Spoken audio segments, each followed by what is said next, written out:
सत श्री अकाल विद्यार्थियों।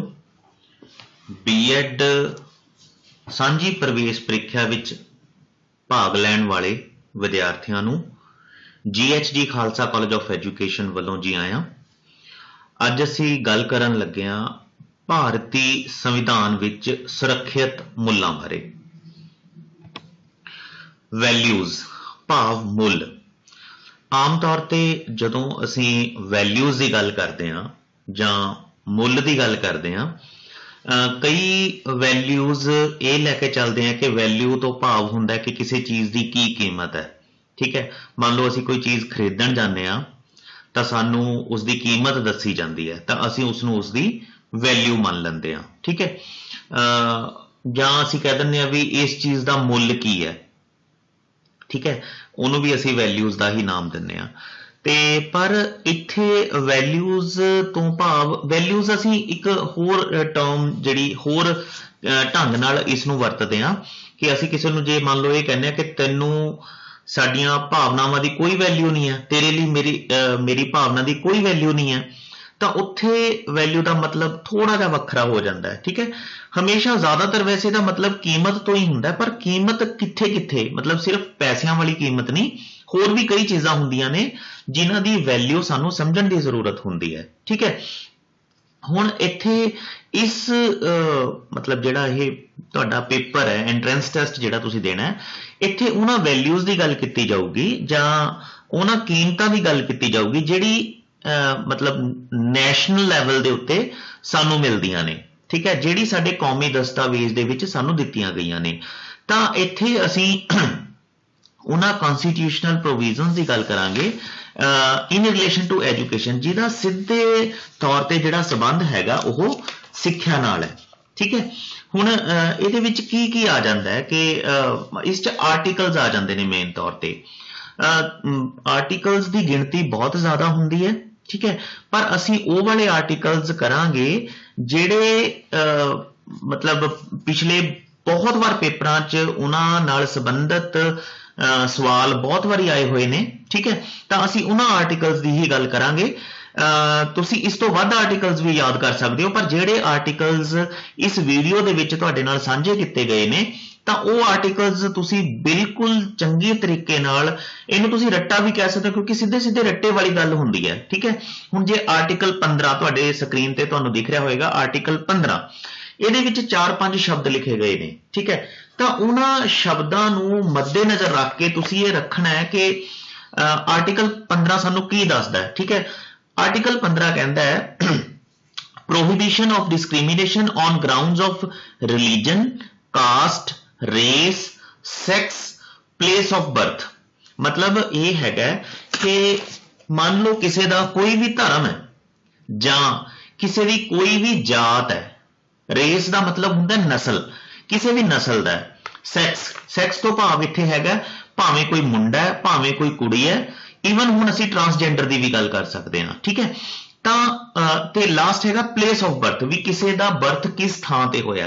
ठीक है, हुण जे कोई ये मान के चले कि मेरा बर्थ जिहड़ा है वो बहुत डेवलप्ड एरिया दे विच होया तां मेरी वैल्यू ज़्यादा हैगी है, ते दूसरा किसी का बहुत पछड़ी हुई थां इदां दी जिथे बिजली नहीं है, पानी का प्रबंध चंगे तरीके नाल नहीं है, तां यह हैगा कि सारिआं नूं बराबर समझना है। रिलीजन के आधार ते, जात के आधार ते, रेस, सैक्स जां प्लेस ऑफ बर्थ के आधार ते असीं किसी नूं छोटा नहीं मनना। ठीक है, हुण ये सानूं मतलब किवें पता लगदा कि किवें असीं इस चीज़ नूं समझना है। भाव तुहानूं जेकर ये आ जांदा है कि हेठ लिखियां विचों किहड़ा आर्टिकल जिहड़ा हैगा ओह कुड़ियां नाल संबंधित है। हुण नीचे ऑप्शनस मान लो आर्टिकल 95, 96, 97, 98 ਜਾਂ 105, 6, 7, 8 करके कुछ दिता होया ते विचों एक आर्टिकल नंबर 15 भी दिता होया।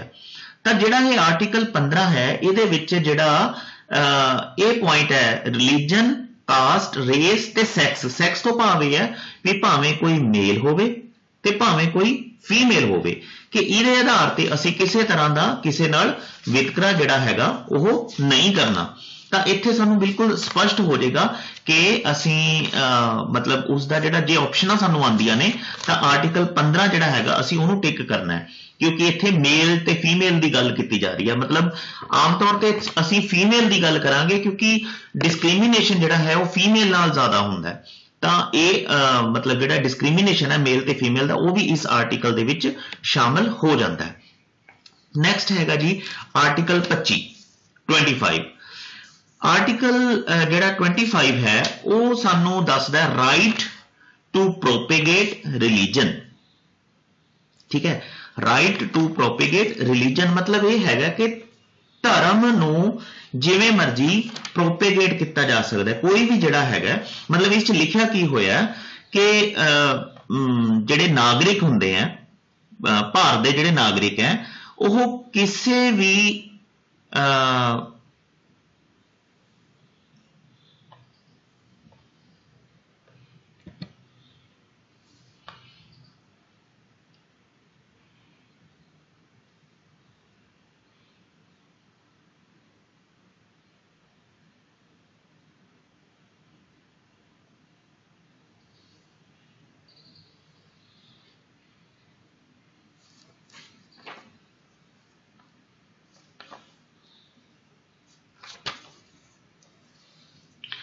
माफ करना थोड़ा नेटवर्क की दिक्कत आ गई सी।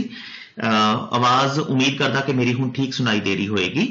आर्टिकल जिहड़ा 25 की असीं गल कर रहे सी 25 राइट टू प्रोपेगेट रिलीजन। तां ये जिहड़ा राइट टू प्रोपेगेट रिलीजन है इस च सानू ये पता लगदा है कि कोई भी बंदा जेकर वो चाहता है कि किसी आर्टिकल नू प्रोपेगेट करना चाहता है, किसी आर्टिकल नू अगे वधाना चाहता है, ਉਹ ਜਿਵੇਂ ਮਰਜ਼ੀ ਅੱਗੇ ਵਧਾ ਸਕਦਾ ਹੈ। ਠੀਕ ਹੈ, ਇਸ ਗੱਲ ਦੀ ਗਾਰੰਟੀ ਦਿੰਦਾ ਹੈ ਕਿ ਜਿਹੜੀ ਆਜ਼ਾਦੀ ਦੇ ਨਾਲ ਨਾਲ ਕਿਸੇ ਵੀ ਧਰਮ ਦੇ ਵਿੱਚ ਉਹ ਆਪਣਾ ਵਿਸ਼ਵਾਸ ਜਿਹੜਾ ਹੈ ਉਹ ਰੱਖ ਸਕਦਾ ਹੈ। ਠੀਕ ਹੈ, ਆਰਟੀਕਲ 25 ਸਾਨੂੰ ਇਹ ਕਹਿੰਦਾ ਵੀ ਮੰਨ ਲਓ ਪਿੱਛੇ ਜੇ ਕਾਫੀ ਦੇਰ ਹੋ ਗਈ ਇੱਕ ਖਬਰ ਆਈ ਸੀ ਕਿ ਕਿਸੇ ਨੇ ਕੋਈ ਹੋਰ ਵਿਆਹ ਕਰਵਾ ਲਿਆ ਸੀ। ਠੀਕ ਹੈ, ਤਾਂ ਪਹਿਲਾਂ ਉਹਦਾ ਧਰਮ ਸ਼ਾਇਦ ਹਿੰਦੂ ਸੀ ਜਾਂ ਸਿੱਖ ਸੀ, ਇਹ ਮੈਨੂੰ ਯਾਦ ਨਹੀਂ ਹੈ, ਫਿਰ ਉਹਨੇ ਮੁਸਲਿਮ ਧਰਮ ਅਖਤਿਆਰ ਕਰ ਲਿਆ ਸੀ। ਤਾਂ ਹੁਣ ਸਮਾਜਿਕ ਤੌਰ ਤੇ ਹੋ ਸਕਦਾ ਉਸ ਨੂੰ ਐਕਸੈਪਟ ਨਾ ਕੀਤਾ ਜਾਵੇ ਜਾਂ ਕਿਸੇ ਨੂੰ ਇਹ ਚੀਜ਼ ਬੁਰੀ ਲੱਗੇ ਕਿ ਇਹ ਗੱਲ ਗਲਤ ਹੈਗੀ ਹੈ। ਇੱਕ ਵਿਆਹ ਹੋਣ ਤੋਂ ਬਾਅਦ ਦੂਜਾ ਵਿਆਹ ਜੇਕਰ ਉਹਦੀ ਵਾਈਫ ਜਿੰਦਾ ਹੈ ਤਾਂ ਨਹੀਂ ਕਰਵਾਉਣਾ ਚਾਹੀਦਾ। ਤਾਂ ਉਸਨੇ ਆਪਣਾ ਧਰਮ ਜਿਹੜਾ ਹੈ ਉਹ ਮੁਸਲਿਮ ਧਰਮ ਅਖਤਿਆਰ ਕਰ ਲਿਆ ਸੀ। ਠੀਕ ਹੈ, ਤਾਂ ਹਰ ਧਰਮ ਦੇ ਵਿੱਚ ਕੁਝ ਨਿਯਮ ਦਿੱਤੇ ਜਾਂਦੇ ਨੇ। ਕਿਸੇ ਧਰਮ 'ਚ ਕੋਈ ਹੋਰ ਨਿਯਮ ਹੋ ਸਕਦੇ ਨੇ, ਦੂਜੇ ਧਰਮ 'ਚ ਕੋਈ ਹੋਰ ਨਿਯਮ ਹੋ ਸਕਦੇ ਨੇ। ਤਾਂ ਸਾਡਾ ਭਾਰਤ ਜਿਹੜਾ ਹੈ ਆਰਟੀਕਲ 25 ਦੇ ਤਹਿਤ ਸਾਨੂੰ ਇਹ ਦੱਸਦਾ ਕਿ ਅਸੀਂ ਕੋਈ ਵੀ ਧਰਮ ਅਪਣਾ ਸਕਦੇ ਹਾਂ, ਕਿਸੇ ਵੀ ਧਰਮ ਦੇ ਵਿੱਚ ਆਪਣਾ ਨਿਸ਼ਚਾ ਜਿਹੜਾ ਹੈਗਾ ਉਹ ਰੱਖ ਸਕਦੇ ਹਾਂ। ਉਸ ਤੋਂ ਬਾਅਦ ਹੈ article 28 freedom as to attendance at religious instructions. ਇਹ ਸਾਨੂੰ ਇਹ ਦੱਸਦਾ ਹੈ ਕਿ ਜਿਹੜੀ ਧਾਰਾ 28 ਹੈ ਮਤਲਬ ਆਰਟੀਕਲ 28 ਹੈ ਉਹ ਕਿਸੇ ਸਿੱਖਿਆ ਸੰਸਥਾ ਵਿੱਚ ਧਾਰਮਿਕ ਸਿੱਖਿਆ ਵਿੱਚ ਉਪਸਥਿਤ ਹੋਣ ਜਾਂ ਧਾਰਮਿਕ ਪੂਜਾ ਵਿੱਚ ਉਪਸਥਿਤ ਹੋਣ ਦੇ ਨਾਲ ਸੰਬੰਧਿਤ ਹੈ। ਇਹ ਚੀਜ਼ ਵੀ ਜਿਵੇਂ ਮੰਨ ਲਓ ਕੋਈ ਸਕੂਲ ਹੈ, ਕੋਈ ਖਾਲਸਾ ਸਕੂਲ ਹੈ ਜਿੱਥੇ ਸਿੱਖ ਧਰਮ ਦੀ ਸਿੱਖਿਆ ਥੋੜਾ ਜਿਹਾ ਵੱਖਰੇ ਤਰੀਕੇ ਨਾਲ ਦਿੱਤੀ ਜਾਂਦੀ ਹੈ, ਵੱਧ ਦਿੱਤੀ ਜਾਂਦੀ ਹੈ, ਜਾਂ ਇਸੇ ਤਰ੍ਹਾਂ ਹੋਰ ਧਰਮ ਵੀ ਹੋ ਸਕਦੇ ਨੇ, ਕੋਈ ਹਿੰਦੂ ਧਰਮ ਹੈ ਜਾਂ ਮੁਸਲਿਮ ਧਰਮ ਹੈ, ਉਹ ਖਾਸ ਤਰੀਕੇ ਨਾਲ ਜਾਂ ਵਿਸ਼ੇਸ਼ ਤੌਰ ਤੇ ਧਰਮ ਸੰਬੰਧੀ ਹਦਾਇਤਾਂ ਤੇ ਸਿੱਖਿਆਵਾਂ ਦੇਣਾ ਚਾਹੁੰਦੀ ਹੈ। ਬਿਲਕੁਲ ਫਰੀडम ਹੈ ਉਹਨਾਂ ਨੂੰ, ਉਹ ਦਿੱਤੀ ਜਾ ਸਕਦੀ ਹੈ। ਠੀਕ ਹੈ, ਅਗਲਾ ਹੈ ਜੀ ਆਰਟੀਕਲ ਨੰਬਰ 30 ਮਤਲਬ 30 ਤੇ ਆਰਟੀਕਲ ਨੰਬਰ 30 ਹੈ right to minorities to establish and administer educational institutions.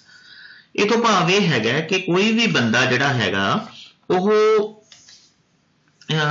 ਮਤਲਬ ਜਿਨ੍ਹਾਂ ਦੀ ਗਿਣਤੀ ਘਟ ਜਾਂਦੀ ਹੈ ਉਹਨਾਂ ਦੀ ਗੱਲ ਕਰ ਰਹੇ ਹਾਂ। ਜਿਨ੍ਹਾਂ ਦੀ ਗਿਣਤੀ ਘਟ ਜਾਂਦੀ ਹੈ ਉਹ ਆਪਣਾ ਵੱਖਰੇ ਤੌਰ ਤੇ ਐਜੂਕੇਸ਼ਨਲ ਸੰਸਥਾਵਾਂ ਜਿਹੜੀਆਂ ਨੇ ਉਹ ਚਲਾ ਸਕਦੀਆਂ ਨੇ।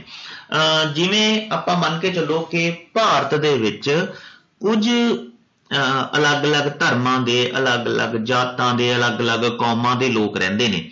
ਠੀਕ ਹੈ, ਮੰਨ ਲਓ ਕੋਈ ਕੌਮ ਇਹ ਮਹਿਸੂਸ ਕਰਦੀ ਹੈ ਕਿ ਸਾਡੀ ਗਿਣਤੀ ਜਿਹੜੀ ਹੈਗੀ ਉਹ ਬਹੁਤ ਘਟ ਗਈ ਹੈ, ਇਸ ਕਰਕੇ ਅਸੀਂ ਵੱਖਰੇ ਤੌਰ ਤੇ कोई संस्था चलाउणी चाहते हैं तो वह चला सकते हैं। ठीक है, आर्टिकल 30 जिहड़ा है 30 है वो सानू ये दसदा है। उस तो बाद है article number 45 free and compulsory education. ये जिहड़ा आर्टिकल है ये होरां दे मुकाबले बहुत ज़्यादा इंपॉर्टेंट है from the examination point of view. क्यों इंपॉर्टेंट है? क्योंकि इहदे विच बहुत वारी सवाल जिहड़े ने वो आ चुके ने। सीधा सीधा क्वेश्चन होंदा है कि फ्री एंड कंपलसरी एजुकेशन हेठ लिखे विचों किहड़े आर्टिकल सानू दसदा है। तो आर्टिकल 45 लिखा होएगा, 15-16 लिखा हो सकता है, 25-26 लिखा हो सकता है, तो 45 उसका आंसर होएगा। तो इहदे विच हैगा कि 14 साल की उम्र जिस बच्चे की हो गई है ना, तो उसनू जिहड़ी प्राइमरी एजुकेशन है, ठीक है, प्राइमरी एजुकेशन जिहड़ी हैगी उहदे लई बहुत जरूरी है। मैं लिखा हुआ free and compulsory education, free and compulsory primary word भी उत्थे हुंदा है, free and compulsory primary education मतलब जिहड़ी प्राइमरी एजुकेशन है, बेसिक सिक्ख्या जिहड़ी हैगी है वो सारे बच्चों वास्ते जरूरी है जिन्हां दी जिहड़ी उम्र है वो 14 साल तक हुंदी है। ठीक है, नेक्स्ट है आर्टिकल 46। आर्टिकल 46 है education for SC/STs, schedule caste ते शेड्यूल ट्राइब्स। ये वो जातियां ने ਜਿਹੜੀਆਂ ਇਹ ਮੰਨ के ਚੱਲਿਆ ਜਾਂਦਾ है कि इन्हां दा विकास उन्ना नहीं हो सकिया जिन्ना होना बनता सी। सो आर्टिकल 46 ये कहता है कि इन्हां नूं मतलब प्रॉपर सिक्ख्या देनी इन्हां वास्ते इन्हां दी बहुत जरूरी है। ते इस तो इलावा किसी भी किस्म का जिहड़ा शोषण है वो इन्हां नाल नहीं होना चाहिए। उस तो बाद है आर्टिकल 338। 338 आर्टिकल तुसी सिर्फ इन्ना की याद रखना है कि स्पैशल ऑफिसर होना चाहिए SC/ST कैटेगरी लिए। ठीक है जी, ये चाहे इसनों रट्टा ही कह लो पर आर्टिकल 338 पेपर च कई बार आ जाता है कि स्पैशल ऑफिसर SC/ST लिए केड़ा आर्टिकल है। ठीक है, उस तो बाद है आर्टिकल 350 350। आर्टिकल 350 जिहड़ा हैगा वो सानू दसदा है instruction in mother tongue at the primary stage. भाव यह है कि प्राइमरी पद्धर ते मां बोली द्वारा ही सिक्ख्या जिहड़ी है वो देनी चाहिए है। ते इस च लिखा कि हरेक राज अते राज विच हरेक स्थानिक सत्ता की कोशिश ये होनी चाहिए है कि जिन्ने भी बच्चे ने जिहड़े एलीमेंटरी पद्धर ते जिहड़े 5वीं तक दे प्राइमरी स्टेज वाले जिहड़े बच्चे ने उन्हां नूं जिहड़ी सिक्ख्या हैगी है वो सिर्फ ते सिर्फ उन्हां दी मां बोली दे विच दित्ती जावे।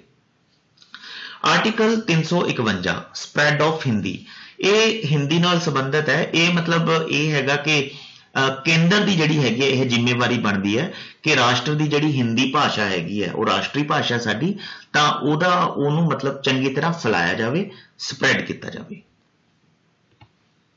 बहुत बहुत धन्यवाद। मैं इस जिन्ने क आर्टिकल्स तुहाडे नाल सांझे कीते ने वो सिक्ख्या नाल A to Z आर्टिकल सारे नहीं हैगे, होर भी कुछ आर्टिकल्स ने पर ये वो आर्टिकल्स ने जिन्हां विचों प्रश्न वार-वार पूछे गए ने। सो इन्हां आर्टिकल्स नूं तुसीं बहुत चंगे तरीके नाल याद करो ते इन्हां विचों सवाल आउण दी संभावना जिहड़ी है वो बहुत ज़्यादा हुंदी है। बहुत बहुत धन्यवाद।